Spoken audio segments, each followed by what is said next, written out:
La personne qui m'inspire est mon arrière-grand-père maternel, Ernest Chrysostome Flett, qui est né le 26 avril 1922 à Riedwir en Alsace. Il avait tenté de s'enrôler dans l'armée française à ses 18 ans, mais il s'est fait arrêter et renvoyer chez lui, en lui disant que le temps qu'il rentre, la guerre serait finie.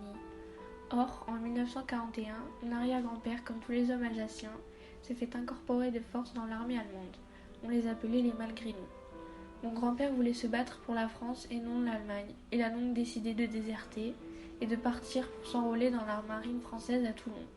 Il devient fusilier marin. Son périple militaire commence alors en Afrique du Nord, Libye, Tunisie, Maroc, où l'armée française se prépare à contre-attaquer.